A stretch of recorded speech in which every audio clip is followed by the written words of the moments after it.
morning or good afternoon whenever you're watching this video. My name is Tech Sergeant Enoch. Been in the military for 14 years, and today we're going to talk about communication. I realize now more than ever that communication is vital and key to us in our success in the military. Today we have 2 airmen that will help us with facilitation of the communication during Airmanship 200. So my question to you both is, have you ever miscommunicated before? Yes. How? When I was younger, I used to struggle with mumbling a lot. So people just straight up couldn't hear me at all. And I think I've gotten better with that as I've gotten older. Yeah. So now I think what I try to work on is making sure that, I guess, the tone of my message is getting across, you know? Right. Because sometimes people may hear you say something and it comes off a different way than how you meant it. Absolutely. Which just ruins the message entirely, regardless of what you say. Right. Absolutely. What about you? Right. Well, definitely. I feel like everybody's miscommunicated at least once in their life. And sometimes it's not even it's how people perceive what you're saying too. Mm-hmm. Sometimes there's regional differences in the way we talk, and that is always going to cause miscommunication. So it's important to navigate how to communicate professionally. I think that's important. Right. Absolutely. So what were some of the results that you guys encountered when you miscommunicated? Awkward. It's always very awkward when you miscommunicate. Do you have an example of when you miscommunicated?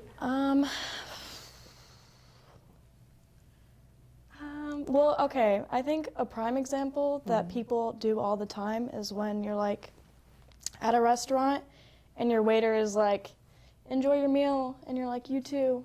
It's like, well, Right. not you too. Yeah. But it happens. It happens to everybody.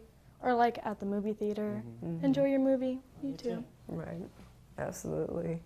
So relationships, both in and out of the military, how does that impact your communication? Is it heavily impacted or is it minimal? Relationships like with my family? Like personal, professional relationships, co-workers, with family, any type of relationship, honestly. I think it's made me care more about communication. Whereas like before the military, I would try to be open with people and explain everything so they're not in the dark, you know? Right.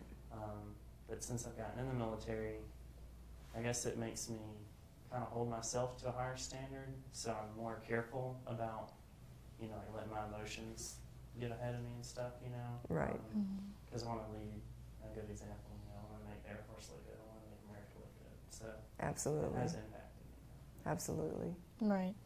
I think it's made me more situationally aware too, because out in regular life, you can kind of you're not held to that standard. So informal communication is like the norm, but here you need to be aware of like how you're talking at work.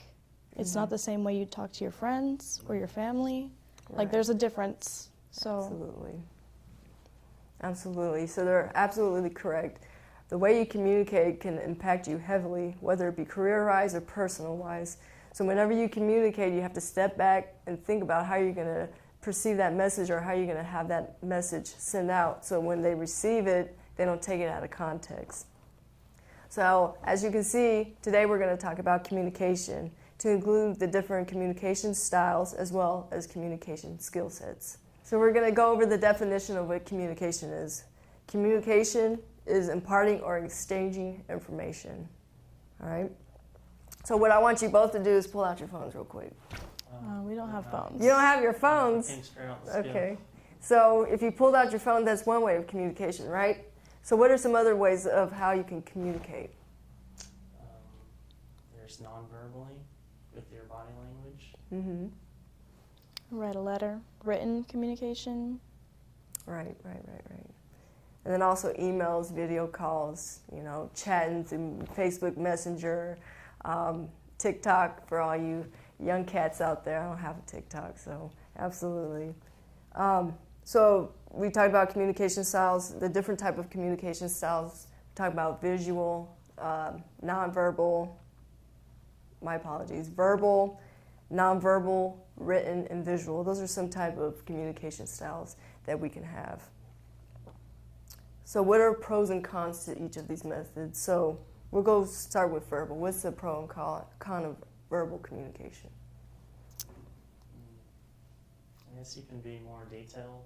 You can be more descriptive with verbal. You can also get the tone of their voice. You can kind of get, are they asking a question or making a statement? Do they have an attitude or are they being friendly? Mm-hmm. Right. I guess it's more dynamic. Right.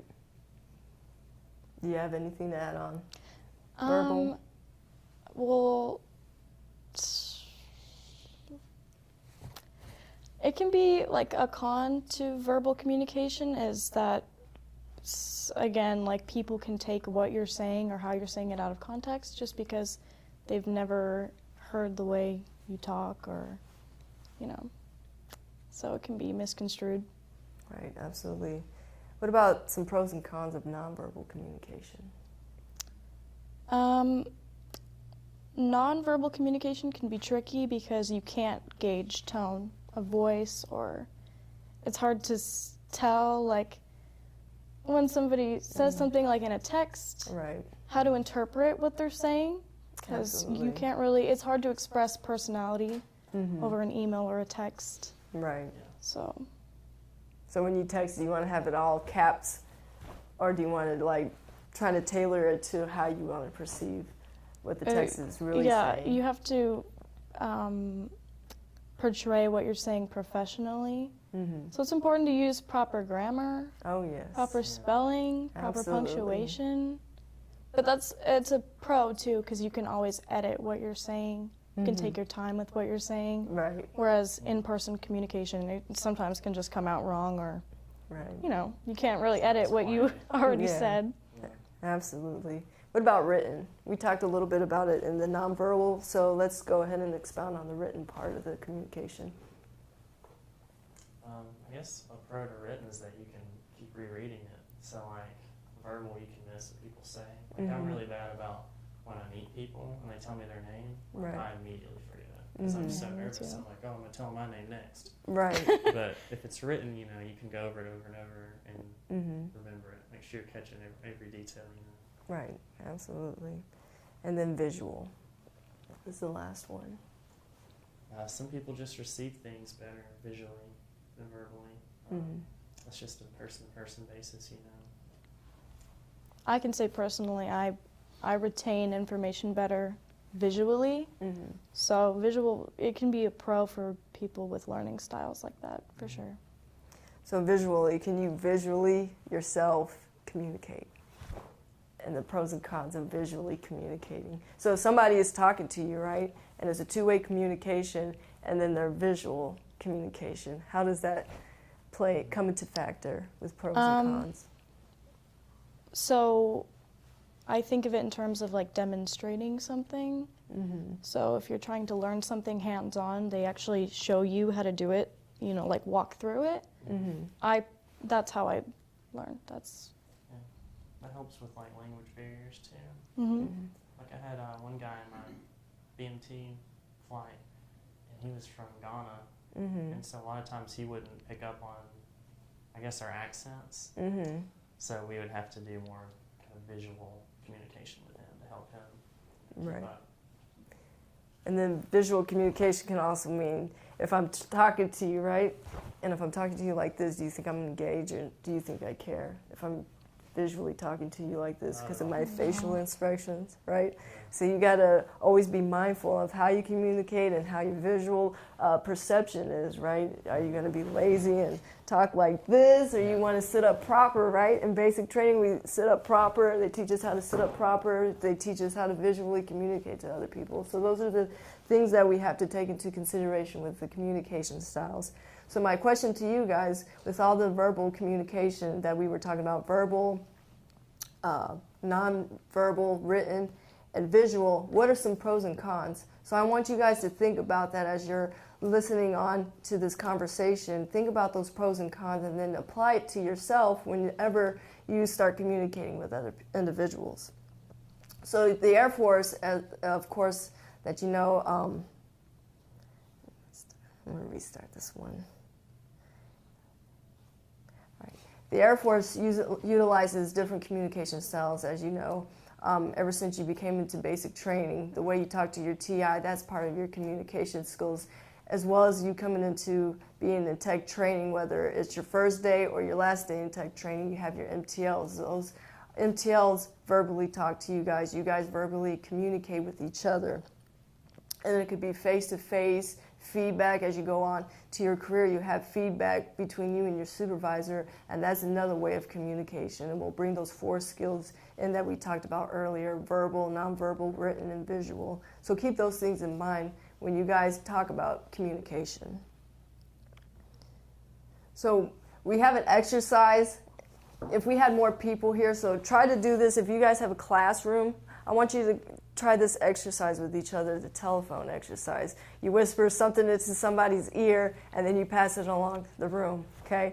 So this communication, sometimes when it goes to the next person, it will be a different story, and then the next person is going to be a different story, and the next person is going to be a different story. When you get to that last person, it's going to be completely different from what the first person says. So I would encourage you guys to try to do that and see how that worked. What are some pros, what are some cons with that information? What could you do better to go ahead and verbally talk to each other, and how to clearly communicate that message, so when it comes from the top down to the bottom, that you guys are all on the same page with the same communication level. Awesome.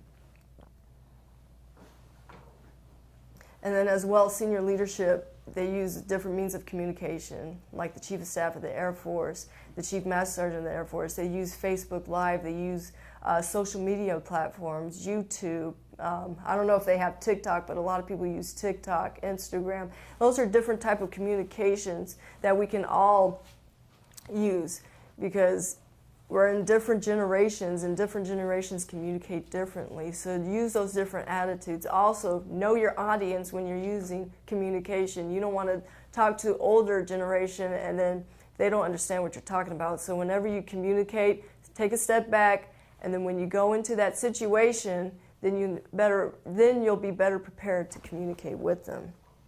So with communication, as we were talking about communication, what are some of the key takeaways that you guys have for communication styles? I think know your audience is really big. Right. Because there's some people who are extra friendly and they want to know about your weekend and your family and all that. And there's some people who are really straight to the point and they just want the information to get out. Right. Sometimes people are in a bad mood and you have to be briefer with them, you know. So it's really good to know your audience, because every person's going to kind of want a different thing from the conversation.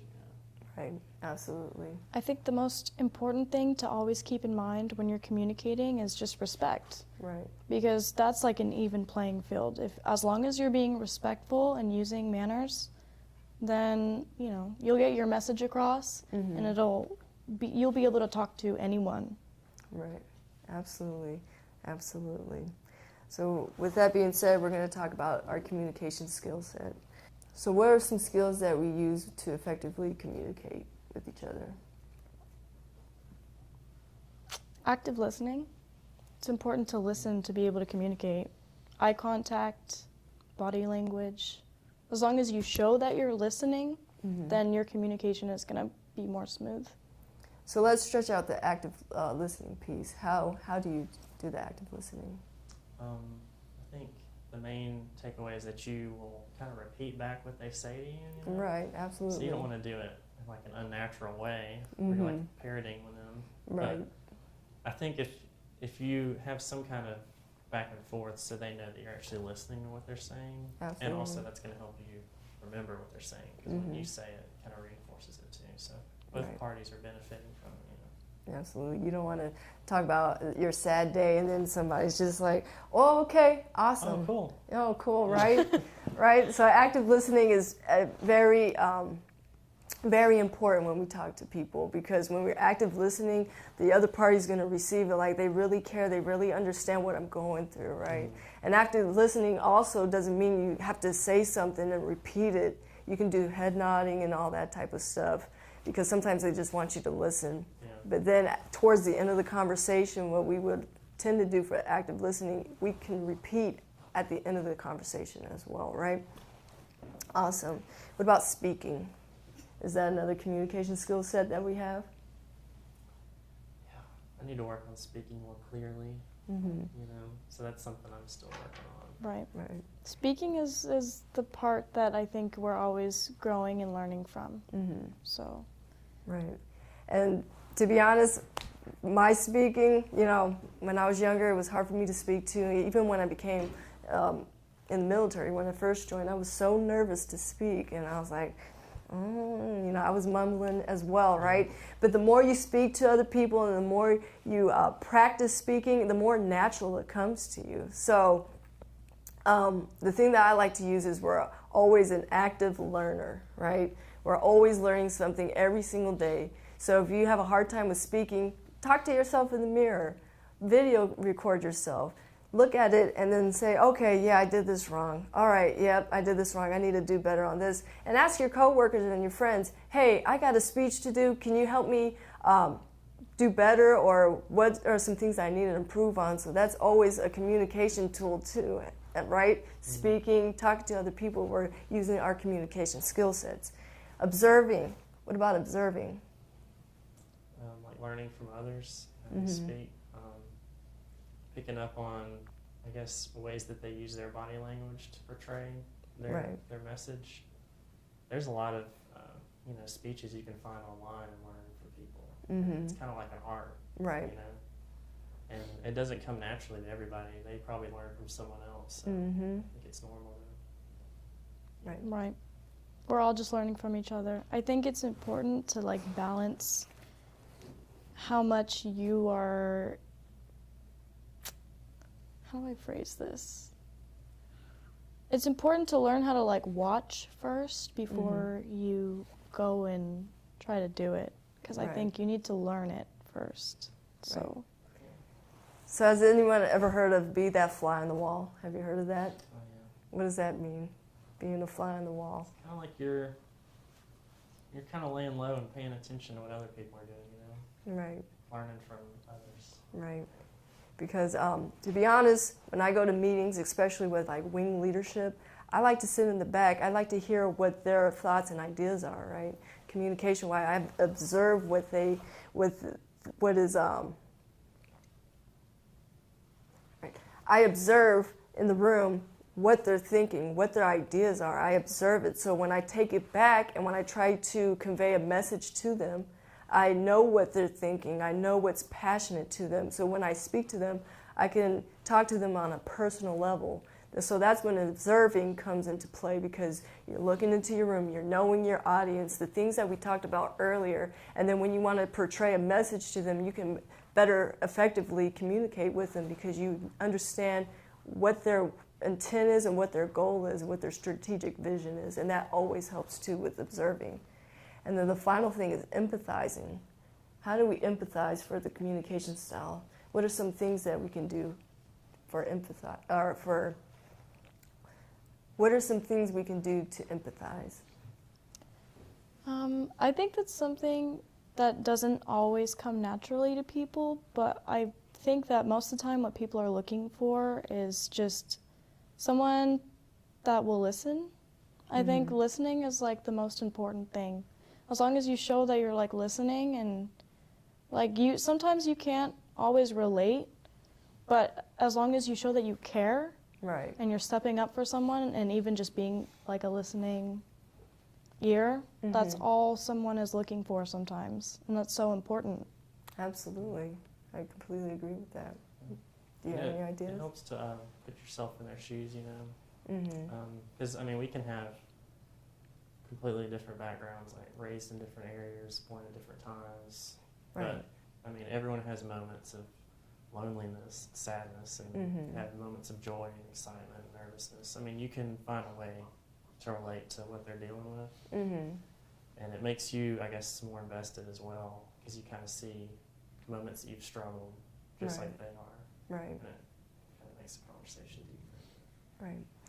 Also with empathizing, whenever people talk to you, whether it be a coworker or a supervisor, Sometimes we want to be reactionary. We want to give them the solution. Sometimes we have to also take a step back, and we have to understand, and we have to listen and learn so we can really empathize with them. And then also have sympathy with them too. Even if they're happy, sad, depressed, we can have sympathy and we can empathize with them. We can come to that level. If it's not you, then find somebody else that you know that does well in empathizing. So maybe you can get key points from them, like, how do you empathize? Teach me and show me how you empathize. And that's another communication. You guys are doing two-way communication. You guys are feeding off of each other. So communication is very key. Like I said earlier, in the Air Force, we always communicate from the we always communicate from the top on down. If the top level is not communicating all the way down, then we're doing a disservice to everybody, because everybody should communicate with each other. Yes, some things we shouldn't communicate, but if it's vital information that's going to affect the whole populace, make sure that we're communicating. I like to over-communicate. Sometimes we can communicate one time and that somebody doesn't understand what we're saying, so we have to sometimes repeat ourselves as well when we're communicating. Communication doesn't even have to stop at the Air Force. Communication is personal life, home life. You can communicate to people at the grocery store. Communication happens everywhere. Communication starts from the day that we were born, right? Ever since we were an infant. When we needed something, the only key communication that we had was we started crying. Then our parents had to figure out, okay, the baby's crying, what do we have to do, right? And then communication is just going to happen throughout your entire life, whether it be the Air Force or whether it be at home. We always have to communicate. Communication is key. So when we talked about active listening, what are some techniques for active listening? I guess starting with the empathy. And that makes you, I guess, more involved in the conversation. And then kind of repeating back what they said, not like word for word, but if you give them like an idea that you're catching the beginning of the conversation, that way they know you're actually listening. You're not just zoned out. You're just the body. Right. Absolutely.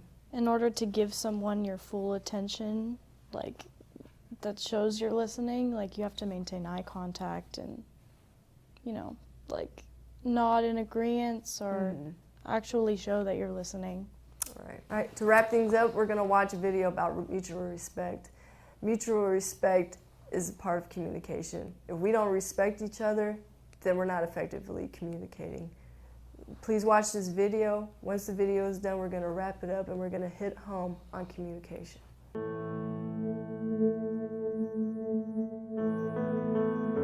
Everybody I ever knew coming out of basic, I wish I could go back and salute.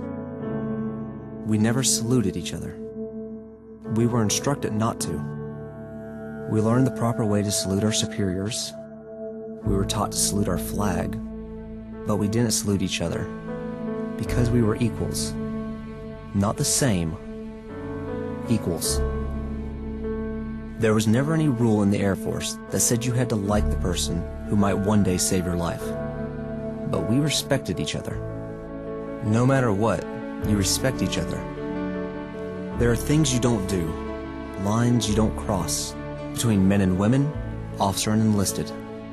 That's your brother. That's your sister. That's an airman. We live by a higher code of conduct in the Air Force. Doing the right thing when the world is watching takes courage. Doing the right thing when no one is watching takes character. In the heat of battle, in the heat of a moment, when no one's around, your weaknesses do not come before your country's expectations. We're all airmen. Mutual respect is given. You may not be required to salute your equals, but you will honor their courage and sacrifice with respect. We are every pilot, every mechanic, every nurse, every combat controller, missile defender, master sergeant, and 4-star general that has ever sworn to be our nation's sword and shield. We are men and women who have lived and died side by side so that you can stand together and proudly call yourselves airmen. For what you do every day you put on that uniform, we salute you. Aim high, Airman. So as you can see, mutual respect is very important. So we're going to finalize and we're going to wrap up what we talked about today. As tech training students, communication is vital and key. Whether it be a firefighter professional, an ISR professional, you have to communicate, right? Every single day of your life, communication is key. Some of the things we talked about are communication styles: verbal, nonverbal, written, and different various methods. And also, we talked about communication skill sets: active listening, empathizing, just listening to each other, having that mutual respect of communication. I know communication could be hard, but every day is a learning day. And I believe in my heart that when we practice communication, we can become a better Air Force and we can become a better person, because communication is key into our daily lives. Thank you so much for listening to our Airmanship 200, and thank you both for participating. Your thoughts and ideas were very insightful, and I hope you guys got something, even a little nugget, to put into your leadership toolbox. Again, my name is Tech Sergeant Enoch, and have a great Air Force Day.